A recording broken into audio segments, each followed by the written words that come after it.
TJPW is officially heading back to Vegas. We'll cover the details around that announcement, plus we'll also chat Yuki Aino's homecoming show and Final Curtain as well, preview First Sparkle, the names for these shows, check in on some Grand Princess updates and excursions, and a very happy birthday to Toga.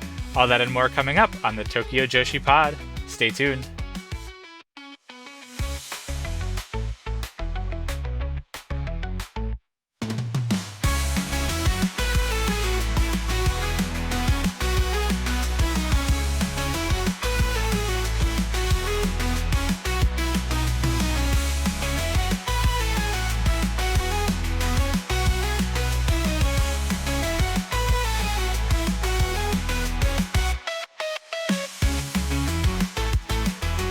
Hello to all you big children out there. Konnichiwa, and welcome to the Tokyo Joshi Pod, your weekly dose of everything TJPW. I'm your host, Andy Zeich, and we have learned that TJPW is heading back to Las Vegas in April. It is official.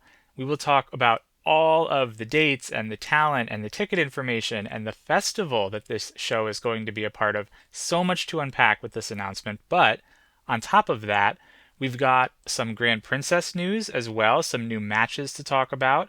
We have some confirmed TJPW talent for the Italy partnership with SAJ, and 2 shows this week to review. So another busy week in the books for TJPW. It is shaping up to be another loaded episode. Everybody, I hope that you are doing well. February is almost over, which is absolutely crazy to me. I was watching a little bit of the Winter Olympics recently. I don't know if any of you guys are interested in that. I can't say I'm too interested. I watched a lot of the hockey stuff or some of I don't know what you call them, action sports maybe, like snowboarding, that kind of stuff. What I guess the X Games would be, I guess is how I would describe it. Anyway, I've also never heard more people talk about curling than I have in the last 2 to 3 weeks. Some people really got on board that curling train. March is imminently upon us. Easy for me to say. I'm so shook that February is over.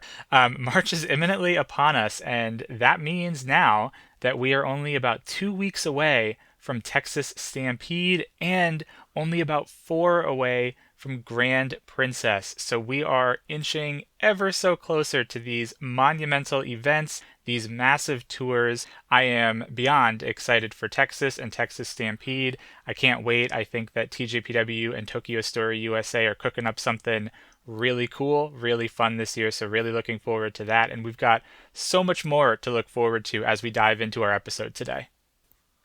So right from the jump, why don't we look at one of the bigger announcements to look forward to? TJPW has announced this week their return to Las Vegas. TJPW Live in Las Vegas will be taking place on Thursday, April 16th at 11 a.m. from the Pearl Theater at the Palms Casino Resort. That is same venue, same casino where TJPW ran last year's show. I think the show was called the exact same thing, actually, Live in Las Vegas. But that Pearl Theater is where the entire collective was held last year. TJPW is not a part of the collective this year, although they are a part of a different collective. And not to make this really confusing, I'm going to say festival. I don't know if that's the right word, but to not confuse this with the collective, I'm going to say festival for this. So TJPW is a part of a little bit of a bigger festival that's called Slam Fest, that's running from the 15th through the 18th. We'll talk a little bit about more of that in just a moment, so put a pin in that. I want to jump back to this show, though, and talk more about the Thursday Live in Las Vegas show. In addition to a full card of matches, we don't know them yet, but in addition to a full wrestling show, after the event, TJPW will be holding a meet and greet, similar vibes to what they did last year. Last year it was just a short walk within the casino, a different area of the casino from the venue.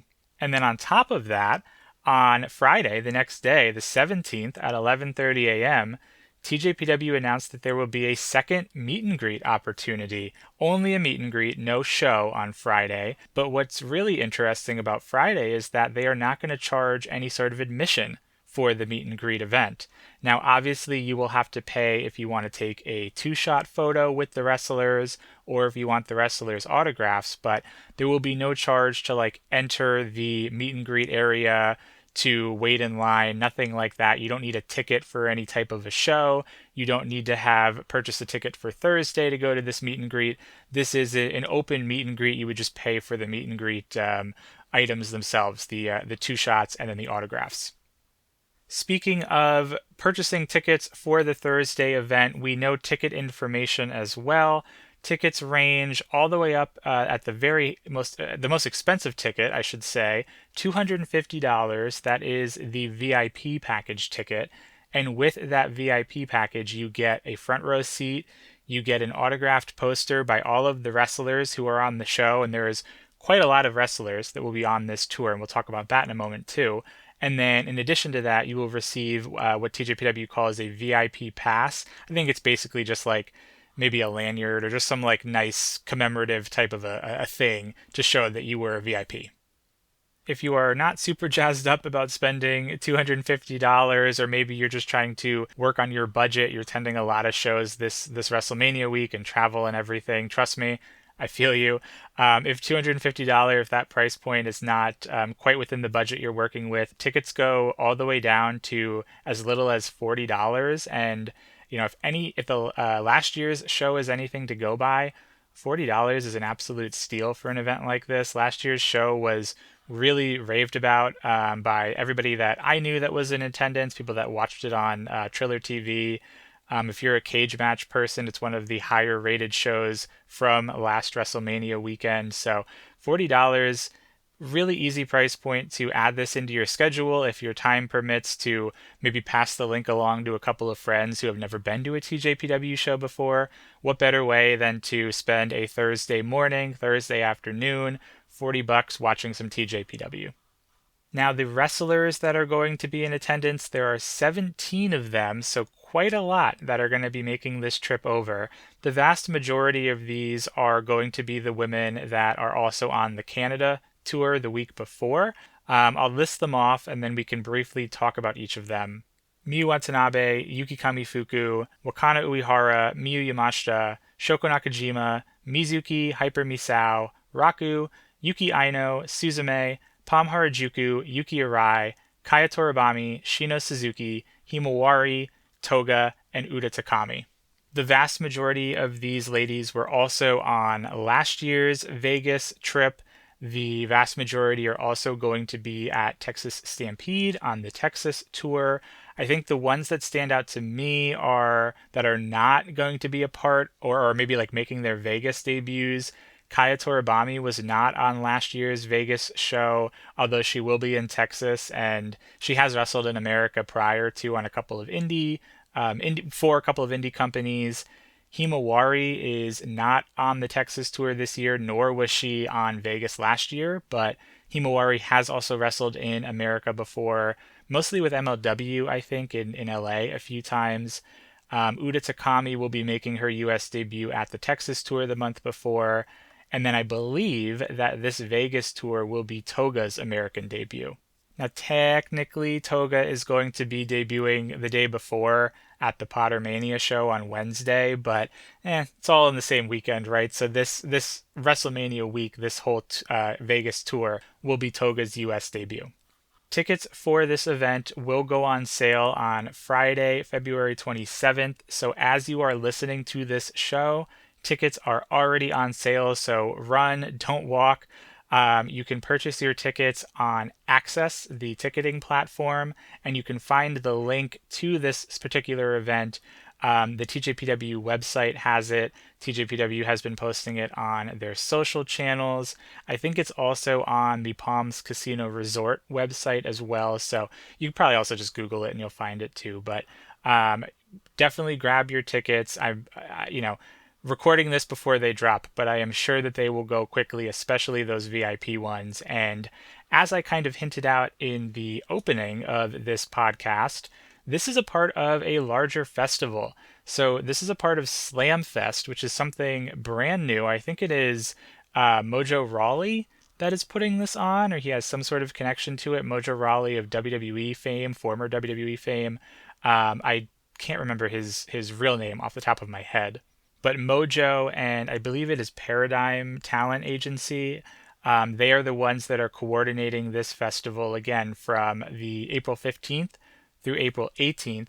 And this is really interesting because not only is there a TJPW show and TJPW meet and greets, this Slam Fest will also feature CMLL, House of Glory, Maple Leaf Pro, and here's the really fascinating one, Stardom. So this festival, quite the international festival between CMLL and Maple Leaf and Stardom and TJ. Stardom and TJPW running the same festival is so fascinating to me. Obviously, the companies have a little bit of a contentious relationship, just to put it lightly, to put it professionally. They hardly ever work together in any capacity. They are a part of that like United Pro Wrestling Foundation over in Japan. But we very, very rarely see the wrestlers interact, at least on like an official show. By all means, I'm not saying you're going to see that in Las Vegas. I would be really surprised. I just think it's very fascinating that they are falling under the same umbrella. In addition to all of these really neat shows that are going to be taking place, and if you are interested in those other shows, all of the tickets are going to be available on access through the Palms Casino Resort websites. You'll be able to navigate your way to the other shows as well. In addition to the wrestling shows, this festival is also going to include certain like variety shows from Mick Foley, Saraya, Bully Ray, the Hardys, the Bellas, all different kinds of like, I don't want to call them panels, but just like events and Q&As and meet and greets, all sorts of stuff. They are billing that there will be talent appearances from wrestlers from AEW, TNA. Ric Flair is supposed to be there. The full list is on the website for the Slam Fest. There's also a pool party on the 18th, which was really interesting. And they said that that's going to include DJs and merchandise, giveaways, some talent appearances as well. They did say that is a family-friendly event. So that's always worth kind of notating when it comes to Las Vegas pool parties. I'll be honest, I really can't imagine that the TJPW girls or the Stardom girls, for that matter, will be appearing at this pool party. I could be wrong, but that just seems like a recipe for disaster in certain ways. So I would be really surprised if they do attend an event like that. But I also do want to note that I think that it is free. You just have to like register your name in advance. Obviously, only so many people can fit at the pool, so capacity may play a factor as well, but I think you just have to go and sign up for that. And then, of course, if you want like a cabana or something, you have to pay a little more. But interesting Slam Fest announcement coming a little bit late in the game, but certainly a heavy hitter. A lot of people that I saw very excited for this one, whether it is for TJPW, for Stardom, for CMLL, even House of Glory as well. So I think this overall event's going to be a really, really cool one. Hopefully it sticks around for years to come. In other news, have just a little bit of brief Grand Princess updates to talk about. We know we have our 3 title matches, the Princess of Princess title, the V5 defense for Watanabe, taking on Arai, the V4 defense of the Princess tag titles, Uber Eats taking on the Inspiration, and then the V2 defense for the IP title, Mirai taking on Suzume. And then we also know there is that special tag team match with husband and wife duo Yuka Sakazaki, Konosuke Takeshita, taking on the crazy pairing of Super Sasadango Machine and Hyper Misao. Well, we now also have a 5th match as well to look forward to, a special singles match between Mizuki and Andreza Giant Panda. There's a bit of a backstory to how this one came to be. Just this past weekend, TJPW has released a video where they were like they've released a video of Mizuki's Pico Pico hammer getting stolen, and then it was replaced with the head of the hammer, not the whole thing. The head of the Pico Pico hammer was stolen during their Okayama event that we'll talk about in a little bit. And basically, like Andreza Giant Panda is the one who claimed that he stole the head of the Pico Pico hammer. And the reason he did so was because he is very upset with a 2024 tag match where he was hit in the head with Mizuki's Pico Pico hammer. I'm sure you know what I'm talking about here. This was when Mizuki jumped off the corner turnbuckle, smashed her Pico Pico hammer over Andresa's head. It went viral, like the image, even outside of TJPW circles. Well, that is what Andresa is very ticked off about. He's upset that he was embarrassed on a global scale. And because of that, he has stolen the head of the hammer and requested a special singles match with Mizuki. This is very TJPW. It is very silly, but I do also think, and maybe you think maybe I'm crazy here by saying this. I think this is really smart.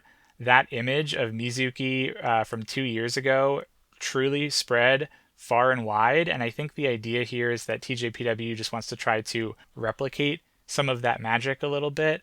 I think that they will. This is their biggest show of the year. Might as well be their biggest show of all time. So a lot of eyeballs are going to be on it.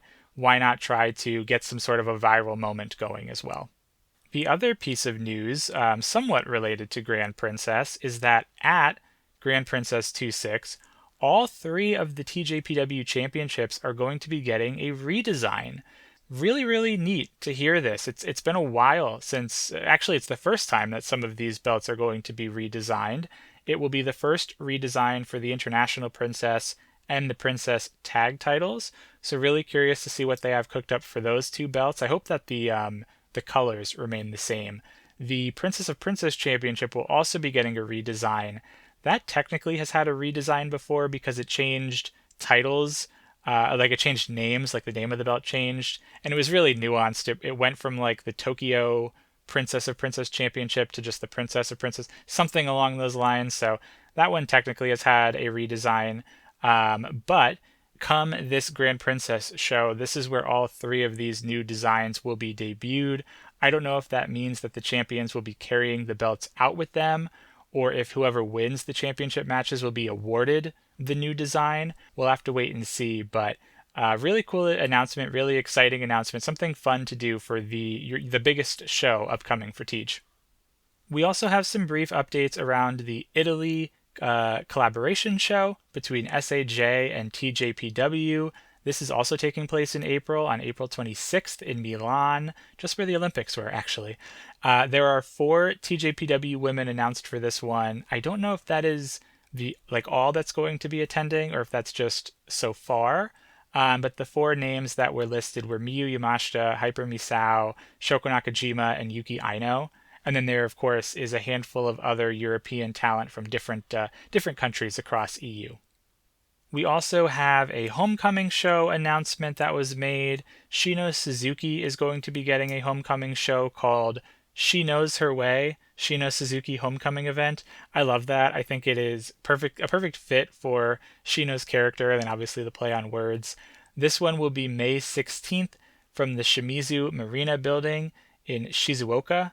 A lot of homecoming shows that are upcoming and happening for TJPW. They do a really good job about homecoming shows. It's always really nice to see. I'm kind of speed running through some of the news here to save some time, but to end us off, I want to slow down just for a moment and wish a very happy birthday to Toga on Friday, February 27th, so the date that this episode comes out. Toga is going to be celebrating her 23rd birthday. I hope that Toga has an awesome birthday. I know that she came up short recently with her International Princess Championship match, but she's only turning 23. She's got a long career ahead of her. Toga has been really showing great strides in the ring, not only with that International Princess Championship challenge, but she also, just towards the tail end of last year, challenged for the Princess Tag titles with her hotshot partner, Yuna Manase. We'll talk about Yuna today as well. Yuna got a little bit injured, but a very happy birthday to Toga. Hope she has a wonderful day and a wonderful weekend. A lot of unexpected news this week. I was shaping up for this episode to be probably one of our shorter ones, but with all of that news and the Vegas announcement, we're likely looking at a little bit of a longer episode today. So, as always, appreciate you all listening and tuning in. Something that was not surprising are our 2 shows that took place this past weekend that we're going to talk about. The first one we'll start with was Final Curtain in Kobe Art Center. And I didn't know this going into it, but this was Mizuki's homecoming show. So speak of homecoming shows and all of those that we're getting recently, well, Mizuki had one here as well on Saturday, February 21st from the Kobe Arts Center. The Kobe Arts Center is almost like a theater of sorts. There's like a giant stage up there at the front and then theater style seating. This one was video on demand. It clocks in about 2 hours, 11 minutes, something like that. There were a few absences on this one. Miyu Yamashita and Kaya Toribami were both wrestling over in Thailand, which we'll talk a bit about in our excursions corner. And then unfortunately, Yuki Kamifuku was also absent due to poor health. Kamiyu had to pull out of both of the shows from past weekend due to poor health. I hope that she was able to enjoy her birthday last Friday, not being sick. Hopefully no one gets sick ever, but when it's your birthday, I hope that she was able to celebrate her birthday, and then maybe she got sick. Maybe she got sick because she celebrated her birthday. I don't know. I don't want to put that out there in the universe, but unfortunately, Kamiyu absent from both of these shows. Attendance for this one clocked in at 273. The last time TJPW ran the Kobe Arts Center was all the way back in January of 2025, so over a year ago, where they drew 231. So a little bit of an increase of about like 40 or so, give or take. And this is going to be TJPW's final time at the Kobe Arts Center. Apparently, the Kobe Arts Center is undergoing renovations, and TJPW, kind of coming out of those renovations, TJPW has deemed that it will no longer be suitable for wrestling. I don't know what that means or what the renovations are, but this was a little bit of a bittersweet show with that in mind, because they've been running Kobe Arts Center for a number of years, but this doesn't mean that they are not going to run Kobe anymore, that Mizuki's not going to get homecoming shows. They're just going to find another venue, but a little bit of a sunset. This is like the second event kind of back to back after Club EX that we are like sunsetting a venue. Rise Shirai opened us up with her remarks and her house rules, and then the Up Up girls came out and sang Kawatsuyo Challenger. Still no repeat performance of Sugar High after the Max Heart finals. I find that a little bit interesting. We kicked this one off with a singles contest between Haru Kazushiro and Shion Kanzaki, running this one back from the New Year Party show, which Haru won that singles match. This was very similar to their first match. Haru was in control for most of this, working over the arm. Shion got a little bit of brief offense in. We've seen a lot of the same moves from Shion over the last few weeks. That spinning back elbow, sleeper hold. She locks in a sleeper hold pretty often. Her moveset's a little bit limited at this point in her career. Haru does pull out a win here with a fisherman's suplex in 6 minutes and 4 seconds. Little bit odd for her to work the arm for most of the match and then like not use the Izayoi. So file that one under like the curious decision making alongside Toga announcing she's renamed her finishing move the Absolute Zero and then hasn't used it since she renamed it.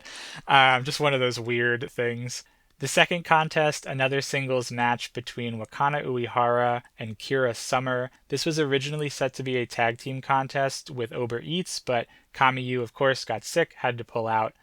Kira was in control early here, using her power to get the better of Wakana. Wakana at one point was able to like wiggle her way into a head scissors. She tried lifting Kira, but Kira just used her power to her advantage. She was a little bit too strong. She was able to regain the upper hand. They trade submission moves back and forth. The banana pillow from Wakana, the Boston Crab from Kira. That seems to be like her submission of choice these days.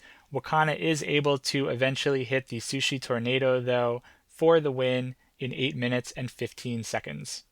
Next up was a tag team contest. Yuki Aino and Pam Harajuku faced off against Rika Tatsumi and Mihiro Kiryu. Originally, this was set to be a three-way match, but again, with the Kamiyu absence, a couple of things got shuffled around a little bit, and Rika and Mihiro find themselves on the same team. Can't imagine that went over too well. Something I noted here was that Aino came out in her maroon gear. Haven't seen Aino wear the maroon gear, I think, since like the Tokyo Princess Cup in 2024, when she lost to her Yuki-Niki tag team partner, Ryo Mizunami. So it was really interesting to see her bust that gear out. We start off on this one with Rika and Mihiro kicking at the handshakes. They were working together surprisingly well, more than I would have thought. Aino is able to dodge an early Rika choke attack, and with that dodge, Rika accidentally chokes Mihiro for a brief moment. She's very upset, so she immediately hunts down Aino, starts choking her. In order to kind of get her off of Aino, Palm decides to distract her and kind of lead her backstage. So Rika kind of found her way away from the ring and from the match following Palm. That left Mihiro and Aino in the ring together for an apology spot from Mihiro. Palm and Rika appear like way up high on some sort of a balcony in this venue, and somehow or other Palm locks Rika up there. So Rika's just like pacing back and forth up on this balcony trying to figure out how to get down. They did a really funny bit where Rika tries to like tag into the match from way up on the balcony. It was like a considerable distance, but I thought that was kind of funny. Palm finds her way back down and tags in for a Den Den Daiko. Eventually, Rika finds her way back down too. She emerges from like the complete opposite end of the venue. She's able to tag herself in. She has a go with both Palm and Aino. Mihiro then tags back in for a bit of an exchange with Aino. Things start to break down towards the end. Aino manages to fend off Rika and Mihiro, hits the Venus DDT on Mihiro, wins this for her team at 9 minutes and 54 seconds. I'm moving a little bit quicker because a lot of these undercard matches are somewhat inconsequential, so I don't want to spend too much time going in depth with them. Next up, this one we might go a little bit in depth with. Next up was a 6-woman tag. Raku, Ren Kanatsu, and Aja Kong teamed together to take on Mifu Ishida, Hyper Misao, and Sarah Phoenix. Heck of a trio on both sides of the ring for this one. Aja has managed to protect the Iron Man title since winning it from Mihiro at the Max Heart Finals, so she comes out carrying that belt. Misao's team starts this off by trying to get Aja to cheerlead alongside Mifu. Even Ren and Raku are trying to encourage it a little bit. Aja was having none of it. She didn't want to cheerlead at all. As we know, Mifu kind of uses that as like a ruse to roll up her opponent. Well, she tried it on Aja. No dice. Aja didn't fall for the roll up from Mifu either. And after telling and showing Mifu just how she feels about her pom-poms, Aja was more than happy to take a ride aboard the Oyasumi Express with her tag team partners Raku and Ren. So a long-winded way of saying Aja started the match out in control for her team. She does make the mistake, though, of tagging out to Ren, who loses that control pretty quickly. Ren does manage to tag Raku in, but Misao's team just remains in control for the early parts of this match. Aja finds her way back in, has a really nice face-off with Sarah Phoenix. That had to be really awesome for Sarah to have that interaction with Aja. Things break down. Misao starts spraying her cold spray all over the place, but Raku places Aja's can on top of Aja's head to block the cold spray from entering Aja's eyes. I thought that was pretty crafty on Raku's part. Raku then tosses the can at Misao to eliminate her from the match. Sarah gets knocked out with the can, leaving Aja alone with Mifu Ishida. She hits the jumping elbow drop and pins her at 10 minutes and 10 seconds.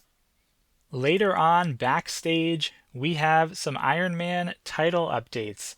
Aja Kong and Raku were hanging out in the dressing room together. Raku was eating a banana. Uh-oh, we know what that means. Palm comes bursting in, asking for Aja to just give her the Iron Man title, and naturally Aja Kong just tells her to bugger off. Mihiro then comes in, and Aja is like, what in the world could you possibly want from me? Mihiro ends up kicking Raku out and like scarfs down her banana in the process and then just chucks the banana peel over her shoulder. Keep that mental note for later. If there wasn't enough people in this dressing room, Rika appears with Fumarin and the dressing room is like super, super crowded. Basically what goes down here is that all three of these ladies, Rika, Palm, and Mihiro, challenge Aja Kong for her Iron Man title in some sort of like word association game. You had to like say the name of a wrestler, like the first syllable of the name had to match the last name or the last syllable of the name that the previous person spoke, something like that. Well, Aja successfully defends her title. Obviously, she has much more experience. She knows a lot more wrestlers from her time in the business. She defends her title. She's really upset by all of this, so she chases everyone out of the room, only to slip on the banana peel, and Aja Kong falls to the floor. Everyone covers her, but it is Rika Tatsumi who is at the bottom of the pile, and Rika Tatsumi becomes the 1,806th Iron Man champion. Pivoting back to live action, we had a tag team match. Shoko Nakajima and Chika Nanase tagged together to take on Himawari and Yuki Arai. This one started out with some brief combinations of all four of these ladies. Himawari and Shoko have like the longest stretch, but it was mostly dominated by Shoko on offense.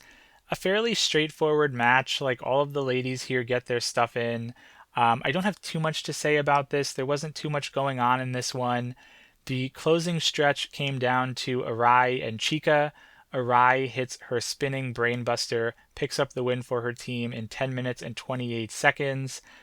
Probably par for the course for the near future. Arai is probably going to win most, if not all, of her matches just for momentum as she heads towards that Grand Princess main event and title challenge.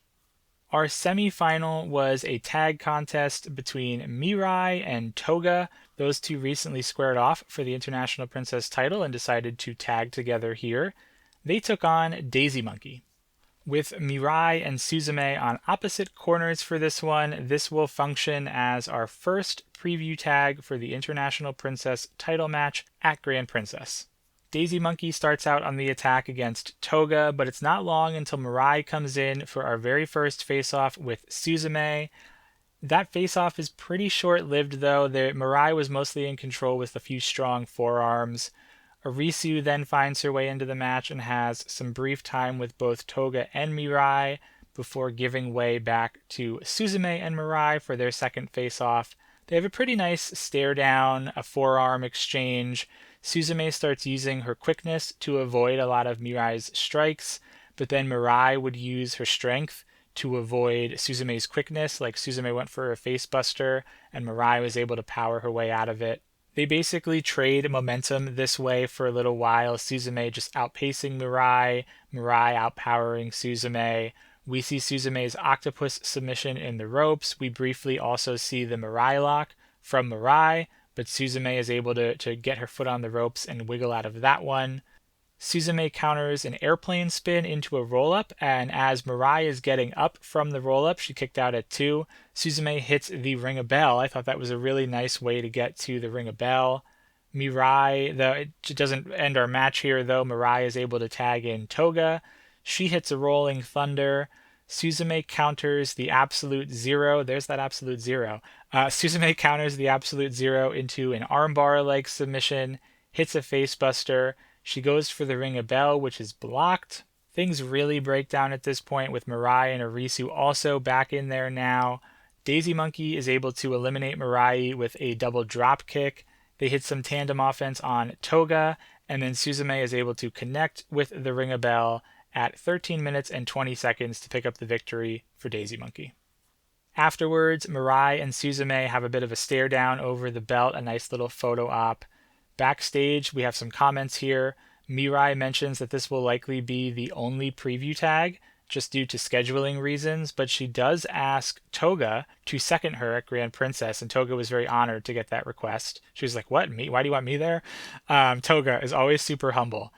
Daisy Monkey mentioned that they kind of have bonded over Arisu's frustrations in recently losing the IP title to Mirai, so Suzume has vowed to win that back and then basically reverse nominate Arisu and have a rematch between Suzume and Arisu for that International Princess title. Honestly, a bit of a bummer to learn that this will likely be our only preview match. I would have liked to get a little bit more between Mirai and Suzume, knowing that this would be the only one, but I understand Mirai is an outsider. She's not she's a homegrown talent, but not this is not her home promotion anymore. So I understand that scheduling gets in the way. That is the unfortunate kind of byproduct of putting your champion not on an active member of your roster. That being said, as I look towards Grand Princess, February 26th is when I'm recording this, I'm leaning towards this being a title change. I do think that Suzume will win this back. I'm reserving the right to change that, though, so as we get to our preview, I might kind of have a different idea in mind, but I'm leaning towards this being like the only title that will change hands at Grand Princess, but that's just my early gut instinct. The other comment I want to say is that in an alternate timeline where Mirai did not leave TJPW, her and Toga would be one heck of a tag team. They would be really cool, and I think that they would have done wonders as a tag team had Mirai not left. Our main event, of course, featured Mizuki since this was her homecoming show. Mizuki tagged with Uda Takami. They continued their partnership. They took on Miyu Watanabe and Shino Suzuki. Uda and Mizuki kick at the handshakes. I don't know what Miyu and Shino were expecting. They've seen this song and dance a number of times. I don't know why they didn't try to counter it. They end up tossing those two, Mizuki and Uda end up tossing those two out of the ring, and Mizuki goes for a very early dive, but Miyu is able to stuff it. They fight in the crowd for a little bit, which is rare for TJPW, and this venue only had a one camera setup, so it was a little bit difficult to see as they were fighting in the crowd. Back in the ring, they do this bit where Mizuki whips Uda into the corner repeatedly, so we saw that again here. I guess they got some sort of chemistry and some sort of consistency as a tag team, if nothing else. Miyu is able to get the upper hand for her team, though, using her strength. Shino gives a tour to Uda in the corner, and then Miyu just like absolutely destroys Uda for a very prolonged stretch here, including a giant swing, which is probably the easiest giant swing that Miyu has ever done, if not recently. Shino and Uda then have a bit of an exchange, which slowly swings the momentum back towards Uda's team. We eventually find our way to Miyu and Mizuki, and I mean, that's a pairing that can wrestle for 5 minutes or 5 hours and still be great. There was this really cool double power slam from Miyu Watanabe onto both Mizuki and Uda. Her strength is incredible. We talk about that all the time on the show, but like, my God. Down the stretch, we get a bit of a prolonged exchange between Mizuki and Shino. Shino held her own pretty well, but Mizuki was mostly in control for that. She hits the cutie special at 16 minutes and 3 seconds to pick up the victory in her return to her hometown. Mizuki and Uda close out the show in a pretty normal fashion. They're giving thanks to the hometown crowd. They plug Grand Princess. Backstage, they also give some comments. Uda said she feels very happy and honored to continue tagging with Mizuki, especially for Mizuki's homecoming show. Mizuki was happy to come back to Kobe. She does mention that it is a bit bittersweet with the venue changing and all, but overall, happy memories to return to her hometown. The main event was easily the match of the night here. All four of those ladies work so well together. They have great chemistry. The Aja Kong 6-woman tag, that was a lot of fun, as was the Mahiro and Rika attempt to tag together. I thought that was funny. In all honesty, though, I can't say go out of your way to watch this one unless you really want to see the preview match for the International Princess title match, what may be the only preview match between Mirai and Suzume. So, light recommendation, but if anything, you're like a completionist, perhaps check out that International Princess preview tag. Our second show from last weekend was another homecoming show, Love and Flame. The Burning Venus returns. I will give you one guess as to who that is for. On Sunday, February 22nd, from the Okayama Mirai Hall.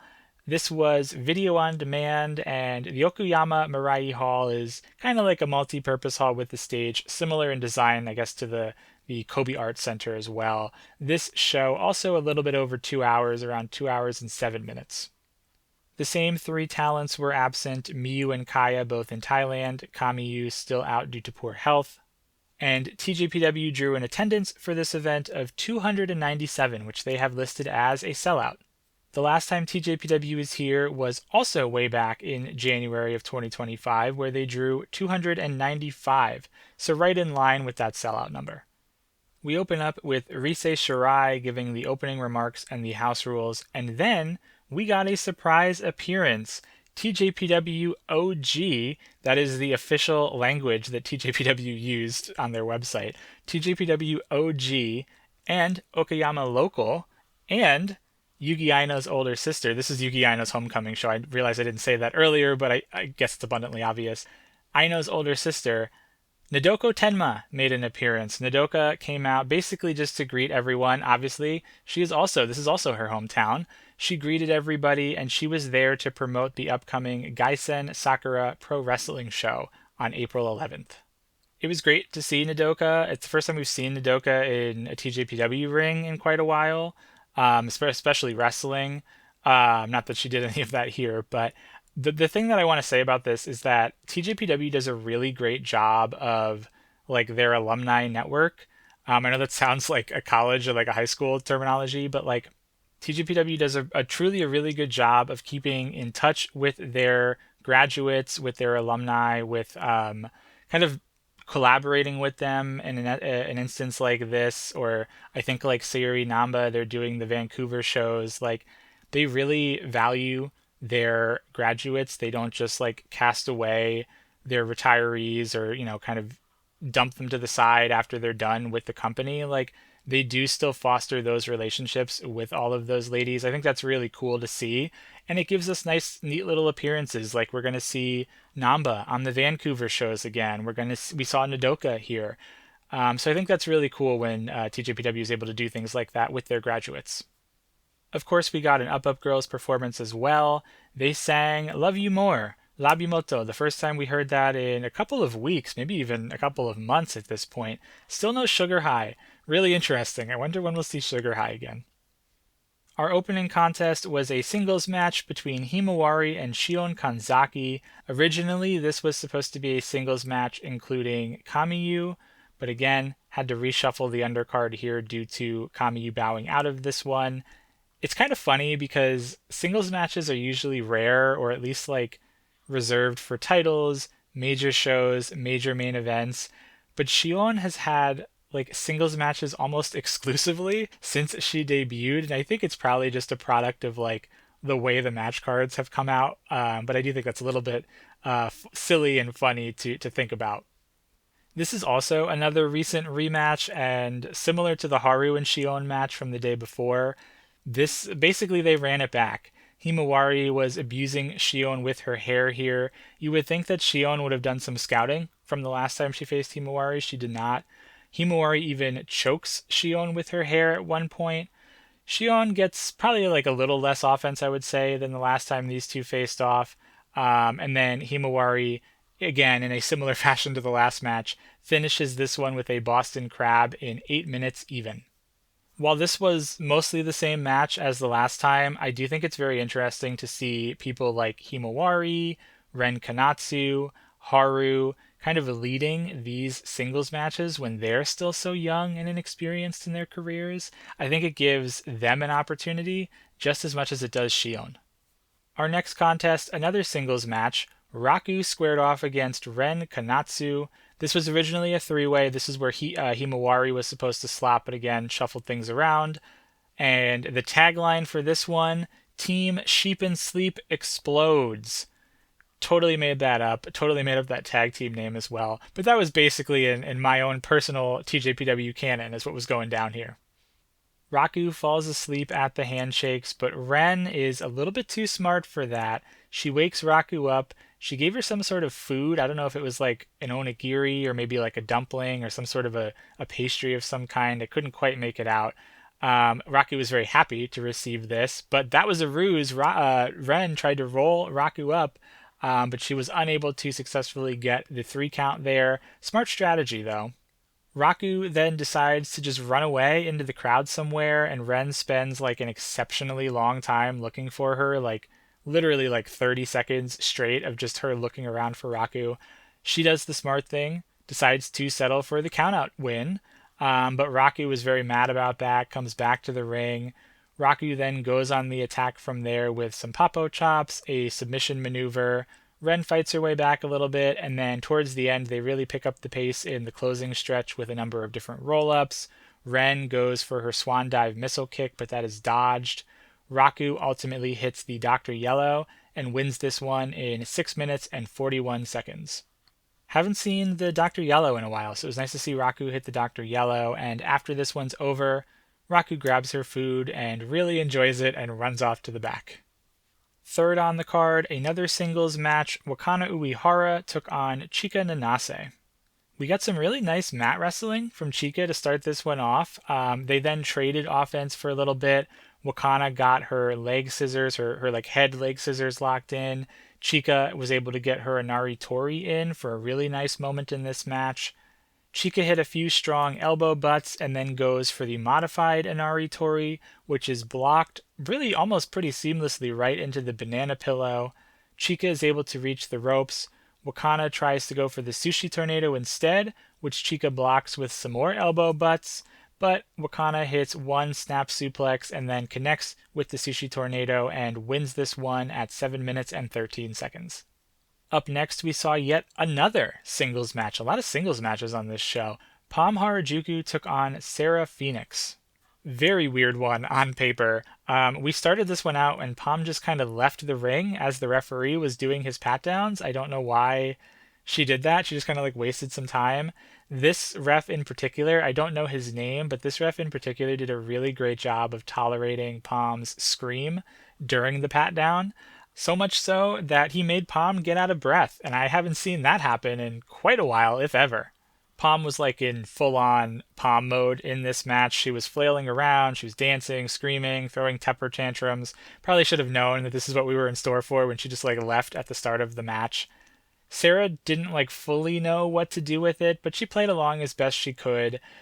Sarah was on the attack for really the majority of this match against Pam, and she ends up winning with her top rope codebreaker in 5 minutes and 47 seconds, so a bit of a shorter one. Again, kind of flying through some of these just because the vast majority of these matches are a little bit more inconsequential, and we'll have a couple of bigger ones as we get through here. But the next match we had was a tag team contest. Hyper Misao teamed with Shino Suzuki to take on Mihiro Kiryu and Suzume. During Misao's pre-match mic performance, she started out by saying just how great this local Okayama food is. It was called kibidango. And she was really, that's basically all she was saying in her pre-match mic performance today. Her and Shino eat some of this kibidango at the very start of their match, and then they just go like absolutely berserk, like full on Bruce Banner hulking up. Like, I don't know what the kibidango is supposed to be. In reading about it, it was supposed to be some sort of like a sweet or like a snack, so I don't quite know why it would make them go bananas, but that was what was happening here.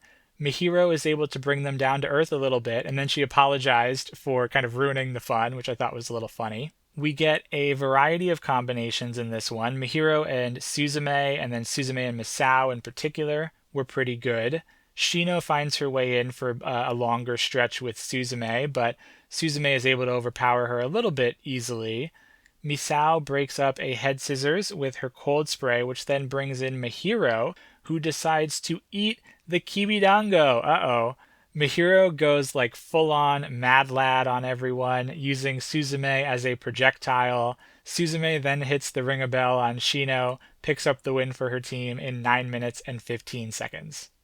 After this one was over, Mihiro keeps trying to get Suzume to eat the kibidango, and she was not wanting to do it at all. She saw what it did to the other three, and she was like, I'm good, man. I got a tiny body. I don't know what the heck that's going to do to me.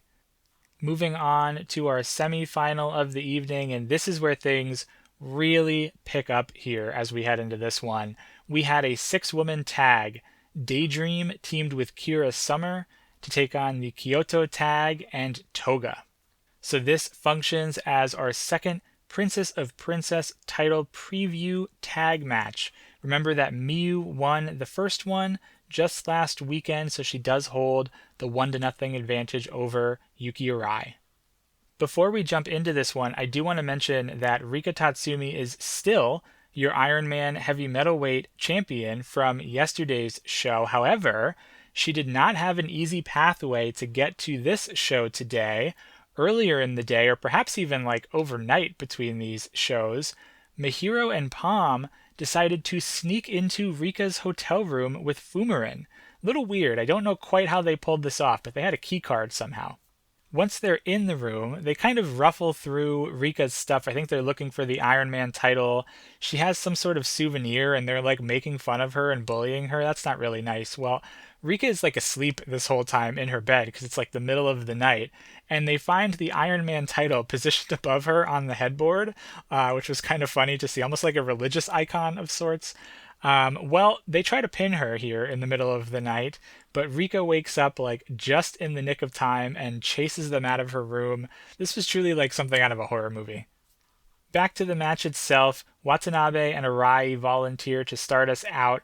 We see a few tests of strength and some really light offense, but that's about all we get to kick us off here. Toga and Kira have an impressive little outing, and even Rika was clapping along to some of the moves that Kira was hitting, supporting her tag team partner here. Rika and Mifu tag in. Rika is like very, very excited to cheer alongside Mifu, but it's a swerve because she throws the pom-poms into the crowd and chokes Mifu. That must be that inner madness coming out. Thank you, Super Sasadongo Machine. Watanabe and Rika then hit their tandem elbow drop. Kira joined in from the apron. I thought that was kind of cute. Toga then gets in some brief but nice exchanges with both Tatsumi and Watanabe before tagging Yuki Arai back in. And at this point, Arai and Watanabe just go into overdrive, trying to beat the snot out of each other. Arai goes for the Scorpion Deathlock, but she still can't get it locked in as Miyu's legs are just too strong. When she finally locks that in, it's going to be awesome. I think they're building up to that moment really, really nicely. Things break down a little bit, but we end up finding ourselves back to Watanabe and Arai, and they have like the gnarliest forearm exchange I've seen in a while. Kira is technically the legal person at this point in the match, so Mifu helps eliminate Watanabe, and Arai locks in the Scorpion Deathlock. Kira taps out in 12 minutes and 37 seconds, but Arai refuses to break the hold until the referee pulls her off of Kira Summer. Backstage, Miyu says that despite the loss, she was not impressed by Arai today. She stayed within her expectations for Arai, but she also mentioned that there are two things that she wants to learn about her, but she is not divulging what those two things are just yet. Rika was happy to find her way back to the Iron Man title, she said, and she mentions that she wants to hold it until Grand Princess. She asked Watanabe, her tag team partner, she said, hey, we spent a lot of time together. We're going to be pretty close in the upcoming shows. Please don't come after this belt. I really wish that you will kind of respect my championship reign here. And Watanabe was like, I think I can hold myself back. You're all good, dude. I have no intention of going for that Iron Man title. Arai also gave some comments. She feels very confident having the world's best cheerleader in her corner, that is Ashita.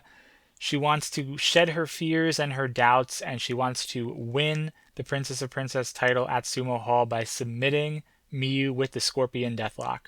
So they are really building up to that moment when Arai is going to be able to lock in the Scorpion Deathlock, and I think that moment's going to be huge. I kind of hope we don't get it in any of the other preview tags. There's a few more preview tags upcoming for this. I hope that they hold that moment until Sumo Hall, and the crowd is really going to go bananas when she's able to lock that in. The other thing about the lead up to this is that Arai and Miyu are being like super, super rough with one another, almost like sloppy to a certain degree, but it's just adding so much realism and emotion to this feud. Like, it feels like these two are really trying to bring it to each other.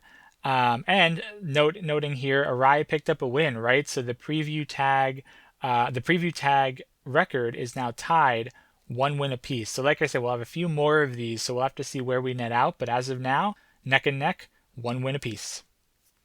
Now, were this not Yuki Aino's homecoming show, that match probably would have been the main event, but our main event is instead a different 6-woman tag team match. Mizuki, Uda Takami, and Arisu Endo teamed up to face off against the Tojo Tokusatsu Club, Shoko Nakajima, Yuki Aino, and Haru Kazushiro. Aino starts this one out with Arisu. She plays to the hometown crowd, but she gets rolled up by Arisu, which the crowd was really not about it. They were booing Arisu hard to start off. Uda and Haru come in. They have a bit of a brief high-speed exchange, and then the Tokusatsu Club tries to combine in the corner with Haru at the bottom of the pillar. No luck. Shoko tries at the bottom of the pillar. Also no luck. It clearly needs to be Yuki Aino. Yuki then kind of rallies behind her hometown crowd. She tries. She's like, I can do this as the bottom of the pillar. She's also like the most powerful of these three ladies, the biggest of these three ladies. Well, no luck. She tries and the tower collapses. They still haven't gotten this move down quite yet. In a funny moment, you could see Fumarin, who was refereeing the match, kind of off to the side, and she was like, "What the F are you guys trying to do here?" Her facial expression was so funny. While all of this is going on, the opponents were just kind of like lying in wait for the tower to fall, and once it does, they immediately get the jump on their opposition while they're down. They try to do their own like three-person offense, which doesn't quite work too well either. Haru and Uda then have another nice go, which kind of swings the tide back towards the Tokusatsu Club group. Shoko then clashes with Uda, hits a tope to the outside on both her and Mizuki. Back in the ring, we get some nice combinations of Arisu and Shoko. I think that would be a really cool singles match to see. We also see Aino and Mizuki, another nice singles match that would be cool to see. And then also Aino and Uda. Uda manages to counter a Venus DDT into a koala clutch at one point. Things break down briefly towards the end. Aino is able to hit the ultimate burning Venus on Takami, though, pick up the victory in her hometown at 15 minutes and 59 seconds. Afterwards, the winning trio closes out the show. They thank Okayama and plug Grand Princess 26. They also plug the Gaijin Sakura Wrestling Show. Backstage, the Tokusatsu Club shares similar sentiments about Okayama, and they passionately accept Super Sasadango's challenge for them. Earlier on social media, Super Sasadango Machine kind of specified the challenge. Originally, he told them just to train hard while Cyberfight is working on getting a Super Sentai hero involved at Grand Princess. Well, he specified his challenge a little bit, or his task. He wants them to take part in something called the Fireball Return training from episode 19 of some vehicle-themed Super Sentai show. So when I say he specified it, he really specified it. I am not sure just what this means or what this training is. If you know, please let me know, because I would love to have a better idea of it and kind of talk through it here on the show. Of course, the Tokusatsu ladies are well aware of this, so they passionately accepted this challenge. Overall, this was a fun show. 4 singles matches, which is wild to see on just a random show like this. The tag matches were also pretty fun too. Arai and Watanabe really starting to heat up. They've only had 2 preview tags, but I am already confident that they're going to have a really great match come Grand Princess. If you're strapped for time, I would recommend checking out that preview tag from this show.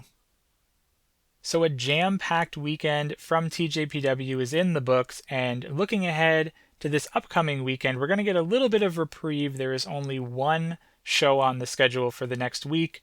First Sparkle at Aioi Hall. This event will take place on Saturday, February 28th from the Kariya City Industrial Promotion Center, Aioi Hall. That is the full name of the venue. It is in Aichi. This one will not be live, however, it will be video on demand, releasing on Tuesday, March 3rd. There are also no absences scheduled for this event, so that's always great to see. And then we have a 7-match card in front of us, in no particular order here.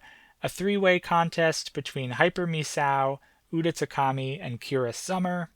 A tag match, Suzume will tag with Ren Kanatsu to take on Shion Kanzaki and Himawari. We will then see 2 singles matches. Mizuki will take on Mihiro Kiryu, and Toga will take on Chika Nanase. We will see a 6-woman tag team contest. Ober Eats will team up with Mifu Ishida to take on Raku Palm and Rika Tatsumi. Remember that as of now, Rika's still the Iron Man champion, so I'm sure that belt will be at play here in this one. Another tag contest, Kick Slash will be returning from Thailand. We'll talk about that in just a moment. Kick Slash will face off against Shoko Nakajima and Sarah Phoenix. This is going to be Sarah Phoenix's final match, final event with TJPW on the current tour. I want to just briefly talk about Sarah Phoenix because she has been here in TJPW now for I think about 2 months or so, give or take. She's looked really great. I have to say, she has looked really good.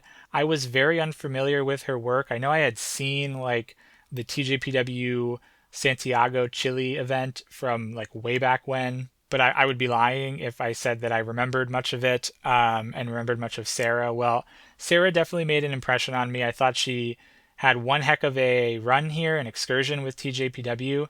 You would think that she has wrestled her way back in some capacity or earned, wrestled her, I don't know what I'm trying to say here, earned her way back via her wrestling, right? Hopefully, I think it would be really neat if she is kind of throwing a bone and booked for the Grand Princess show. That's how great I think her run has been. I know that that is like really soon from this event, so maybe she's not able to make that booking, but I don't think this is the last we've seen of Sarah Phoenix. It was a lot of fun watching her.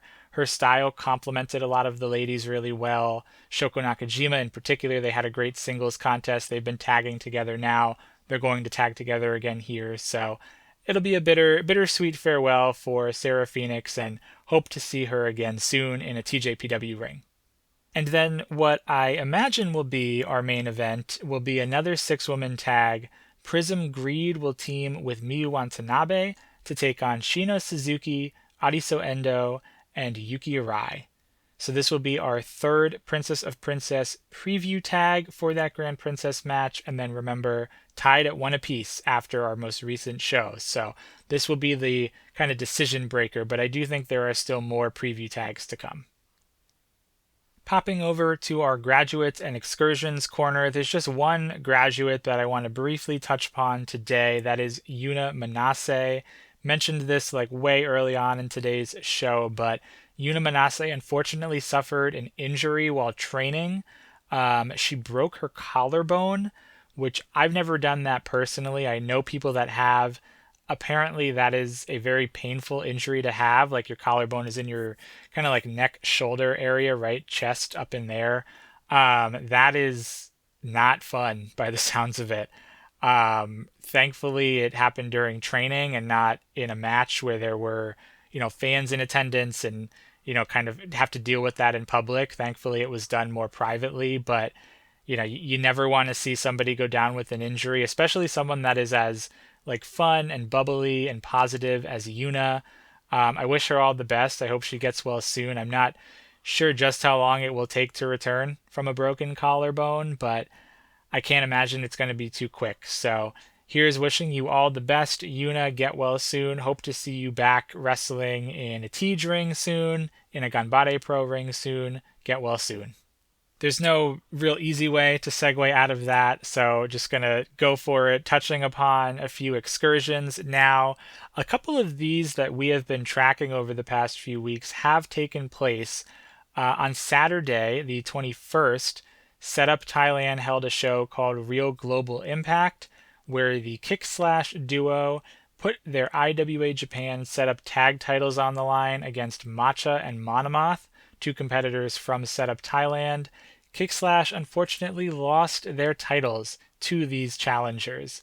This entire show is available on YouTube on the Setup Thailand YouTube channel, so if you want to go watch the entire show or just this match, you can do so on YouTube. It was surprisingly a pretty good one. I know Matcha quite well from her different kind of cups of coffee with TJPW.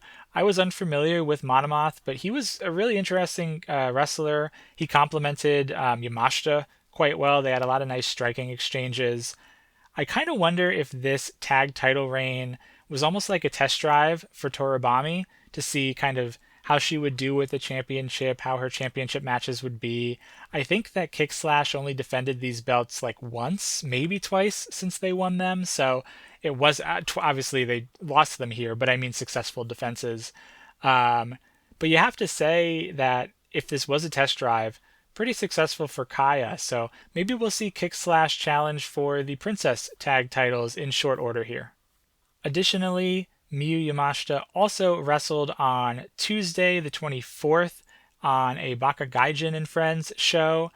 Big Beat from Badsville, number 28. This is also available on YouTube on the Baka Gaijin and Friends YouTube page. Miyu Yamashita took on Antonio Honda in a match that I was highly anticipating. They went to a draw, and if you are not too familiar with Baka Gaijin and Friends, think like a Choco Pro show, but even more scaled down. So it's mat-based wrestling, but the mat is very small. It's at this like I think it's like a bar type of a place. And then obviously Antonio is very funny. Chris Brooks is the one that puts a lot of these shows on. I believe he is the Baka Gaijin himself. Chris Brooks is, known to tap into comedy as well. So this is a very like lighthearted, fun promotion.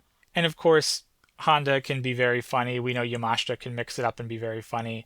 The idea of this singles match was proposed by Honda, where he said, whoever gets a 2 count fall, the person that is pinned for a 2 count will have to eat a cream puff.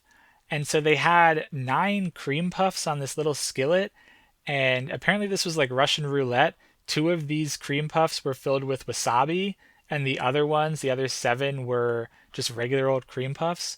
So, like, if someone got pinned for 2 and kicked out, they would then have to eat a cream puff. And it was strange, but in like a very like funny and delightful way. And the match ended in a draw because somehow or other, both of these people pinned each other at the same time, and then they both happened to draw the exact 2 cream puffs with wasabi. So the match was a draw. I'm sure it was planned, right? I'm sure it was planted that way, but I had a good time watching it. This is not, 5-star wrestling, at its finest, but it was a lot of fun. Beyond that, looking at some of the other excursions that we kind of have on the back burner, on Friday, March 6th, Max the Impaler's horror movie is coming out to theaters. It's called Dolly. So if you're a fan of horror movies, Max has been posting quite a bit about that on their social handles. It looks like an interesting film if you like horror movies. So Dolly's coming out. On that same day, Friday, March 6th, Miyu Yamashita is over in Pro Wrestling Eve, facing off against Jamie Hayter at Women Behaving Badly. That same weekend, Yamashita is doing like a triple shot in Europe. She's got that Eve show on Friday. She's also wrestling for Eve on Sunday, the 8th of March at Wrestle Queendom. She's in like a 6-way, 5-way match. It's Miyu Yamashita, Jamie Hayter, Dash Chisako, easy for me to say, Amale, and Alexis Falcon. And then in between those two, she's jumping over to Spain, Hell Girls Deluxe with RCW Spain, taking on Nightshade in a singles contest. So busy weekend incoming for Yamashita.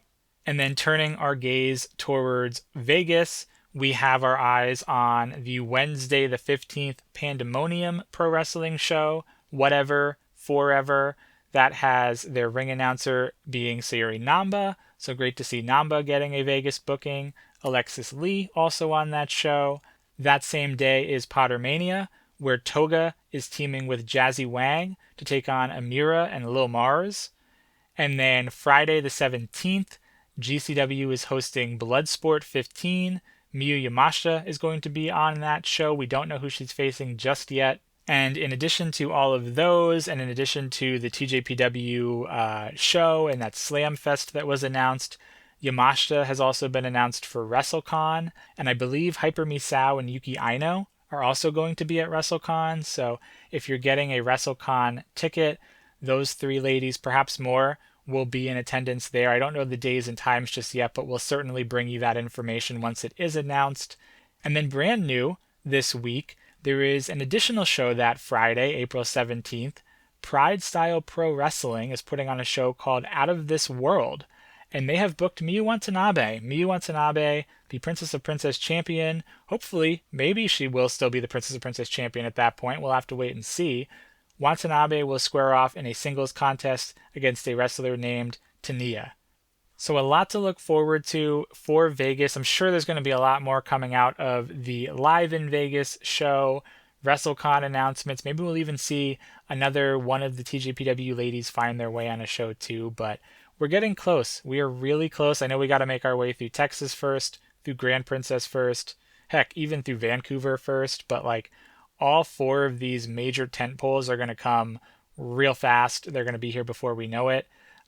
Looking forward to seeing a lot of you guys in Texas. Looking forward to seeing a lot of you guys in Vegas. Very, very excited for all of these shows that are upcoming. Like I always say, if you are going to go, drop me a line. Let me know. We'd love to meet you. We'd love to watch some wrestling, chat about TJPW with you. Really looking forward to this, and will keep my eyes peeled for any future news, any future announcements.